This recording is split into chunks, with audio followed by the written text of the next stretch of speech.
friends, I'm Sarah. Welcome back to my channel, Sunset Bow Tarot.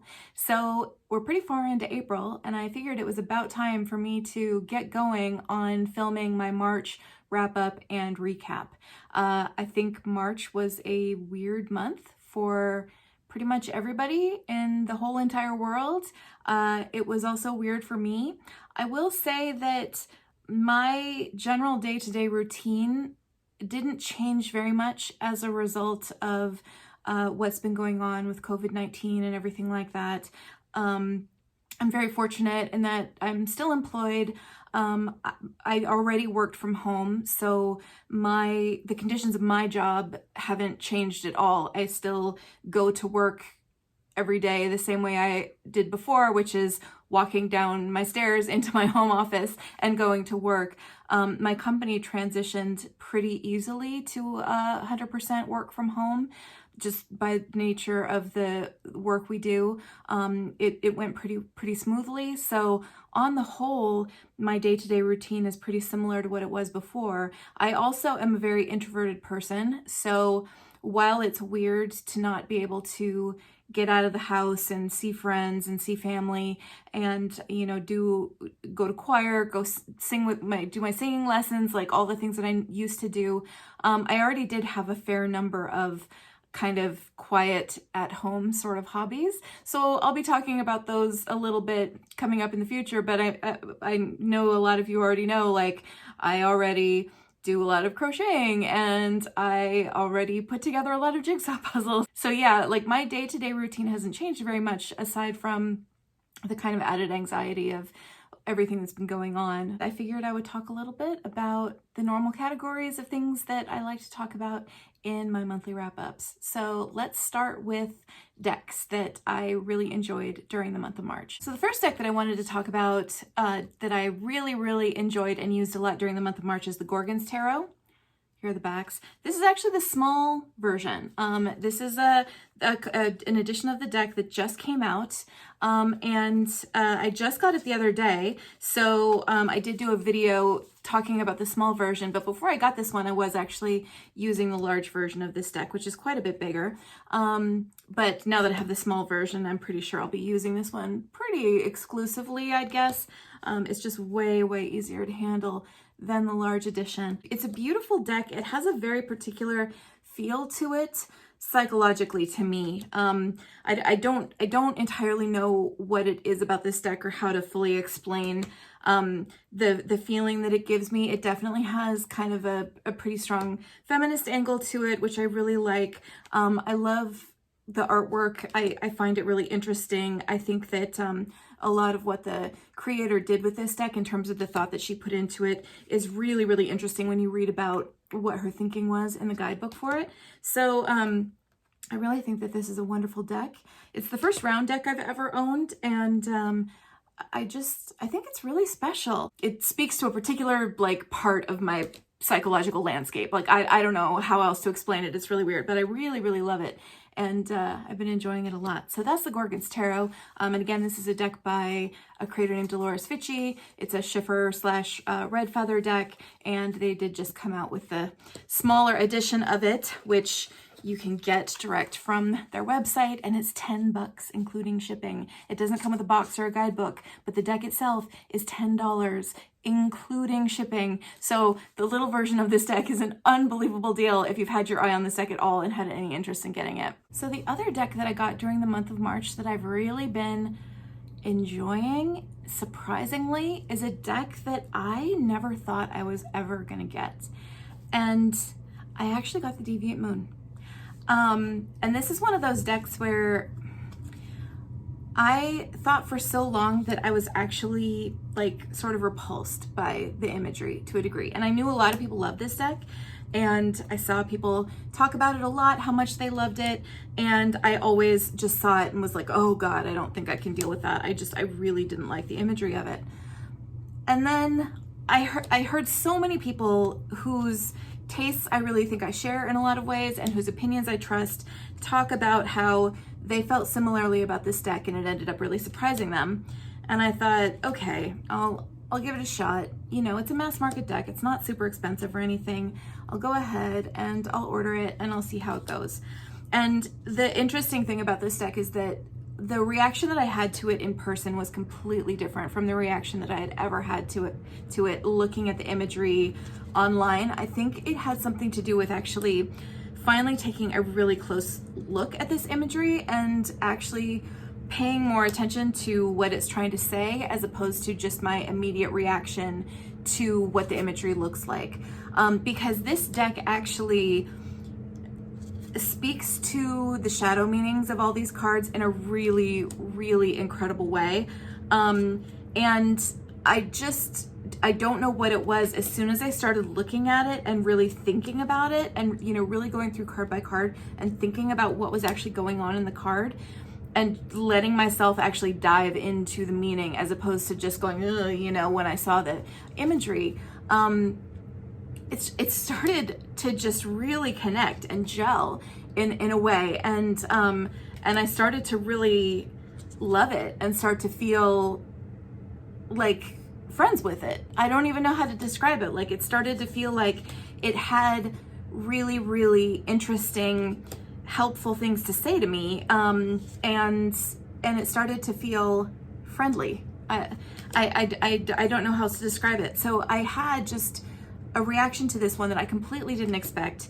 And, you know, for those of you who may be on the fence about this one and are sort of put off by the imagery a little bit, you know, I guess I would say I will add to the chorus of people who say, give this deck a chance. It'll probably surprise you, because it did surprise me a lot. And I feel now like I don't get any kind of off-putting vibe from it anymore. I just get a very helpful vibe. It's speaking to me in a way, almost, I guess, like maybe a therapist would speak to you. Like, it feels not nurturing, because, you know, a therapist usually isn't super nurturing, but it's speaking to you in a way that's helpful and useful and giving you a different understanding of things, I guess is how I would put it. It's really interesting. You know, it's definitely still somewhat confronting, but it's confronting in this really, really helpful way. I don't know how else to describe it. But anyway, so I'm really loving the Deviant Moon, and I had no idea that I would have this kind of reaction to it. And again, I think it just was a matter of giving it a chance and really letting the details of the imagery speak in a way that it just suddenly became a very, very helpful deck to me. So anyway, that's the Deviant Moon. Again, a deck I never, ever, ever thought I would get, and took me totally by surprise, like completely by surprise. It's a really, really awesome deck that has a lot of interesting things to say, and particularly in terms of what it says as far as the shadow meanings of all the cards. So yeah, I was really surprised by that one. So in terms of reading, I will admit I spent basically the entire month of March reading the same book. I was having a really hard time, I think just because of anxiety and everything that was going on in the world. I was having a hard time focusing on reading. So I did pretty much only read one book for the entirety of March, and I did finish it by the end of the month, and it is a really, really long book. But the book that I read is The Priory of the Orange Tree by Samantha Shannon. And I will say that the reason this book took me so long to read has nothing to do with the book, because it's a really, really good book. Like, I recommend it very highly. As far as a fantasy book, it has really good world building. It has really good characters. It has a great relationship, a great romantic relationship between two women. There's dragons, both Eastern and Western. There's lots of different characters, lots of different locations, and it's a really, really absorbing book. It grabbed me pretty much instantly when I started reading it, and I really, really enjoyed it. It just took me so long because I had a really hard time focusing on reading, and there was just so much, I think, again, anxiety and distraction that I was experiencing as a result of what was going on in the world. I am doing better with that now. I have read quite a few more books so far already in the month of April, but March was just me really slowly making my way through one really, really long book. But I recommend the book highly because it was very good. So in terms of TV and movies, I will admit that most of what I spent March doing was rewatching The Simpsons, binging on The Simpsons. The entire series run of The Simpsons is on Disney Plus, and I've talked about this before. The Simpsons is a show that will always be my favorite show of all time. I'd say seasons 3 through 8 of The Simpsons are my favorite television of all time, bar none, in history. And The Simpsons is one of those things where I've always found that it's kind of the one thing that can always make me happy no matter what kind of state I'm in mentally or emotionally. When I've gone through really tough times in my life before in terms of like depression or anxiety, The Simpsons has always been the thing that could always make me smile or laugh no matter how tough of a time I was having. And so March, with its very high highs of anxiety that I was facing, again, much like many other people in the world, The Simpsons really kind of came along and saved me again. So I've really been enjoying rewatching it. I'm already up to season 8 or something. I don't even know. I started at the very beginning and have watched all the way through. The other thing that I did spend some time watching, well, there are a couple of other things. So one of them is the one movie that I did see in the month of March is a really wonderful movie called Portrait of a Lady on Fire, and it is available on Hulu. It's a new movie that just came out recently. It's a French film, and it's about two women. One of them is hired to paint the portrait of the other one. This takes place in like the early 1800s, and the relationship that develops between the two of them. And it's a really beautiful film. I absolutely loved it. I will admit that it took me like 4 days to watch it because I was struggling so much, again, with my like anxiety-ridden, terrible attention span, that I was watching it like a half hour at a time and then returning back to The Simpsons. But I did watch it, and it is actually a really wonderful movie. So I highly recommend that one. I will also admit that I spent a couple of days in March completely engrossed in and riveted by Tiger King. Yes, I totally watched Tiger King. And yeah, it's, you know, if you start watching it, it will suck you in and it will not let you go. And I will just warn you about that up front. It's complete insanity. If you haven't seen it, the people who have seen it know what I'm talking about. If you haven't seen it, and you think you can imagine how crazy it actually is, you can't imagine how crazy it actually is. When you watch it, you will realize that it attains heights of crazy that you could not have conceived of in your wildest dreams. So it's wild, like it is nuts. So if you're looking for something that is completely wild and nuts to watch, then I do recommend Tiger King. It's not exactly like quality television. This is coming from somebody who watches every part of the Bachelor franchise. Tiger King is by far the trashiest television I've ever watched in my life, but it's absolutely riveting. So, you know, there is that. So other things that I did in the month of March, I did do a couple of jigsaw puzzles, but as always, I'm kind of always doing jigsaw puzzles, so it wasn't all that out of character for me, to be perfectly honest. Although I will say that all of a sudden, now that the entire world is doing a ton of jigsaw puzzles, you can't buy freaking jigsaw puzzles anywhere anymore.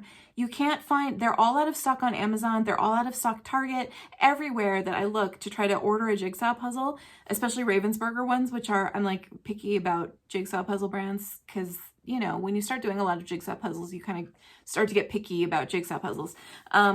And you cannot buy them right now for love or money. They're out of stock everywhere. So it's making me absolutely crazy because I'm kind of like getting to the point where I'm running low on ones that I haven't done before. So I'm getting a little panicky. I've ordered a couple that will be in stock like later this month. So hopefully they will arrive before I run out. But anyway, yeah, so I'm like rationing my jigsaw puzzles. But in the meantime, I discovered this other thing, which is,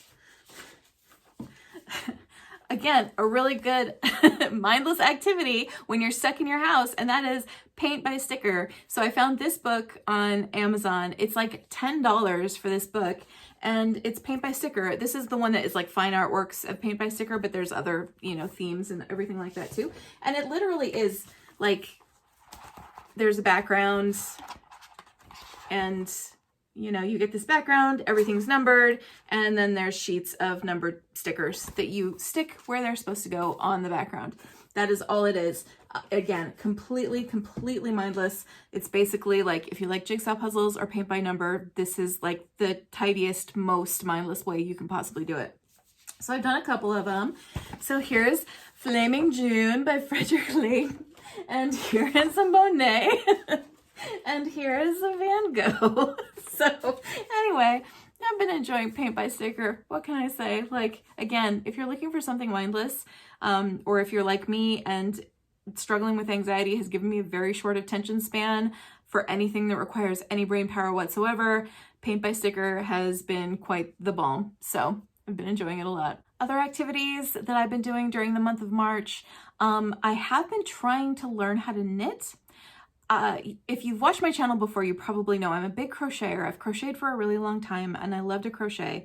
I actually first tried to learn to knit a really long time ago, like probably 20 years or more ago, and really struggled with it because back then, you know, there was no YouTube or anything like that. The only way to really learn to knit was either from somebody who knew how to do it already, and I didn't know anybody who knew how to do it, or you could learn from a book, which is very difficult to, you know, from illustrations, figure out how the yarn goes and everything. So it just didn't go well the first time I tried to learn how to knit. And then a couple of years later, a friend taught me how to crochet, and I, you know, learned from there how to crochet, and I love crochet, and I've done that for a really long time.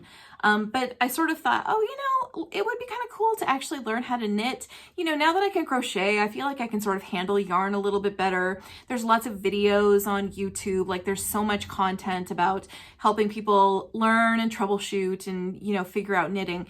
And so I thought I'd give it a whirl. I will admit it has gone okay, but not to the point where I think I'm probably going to do a lot of knitting in the future.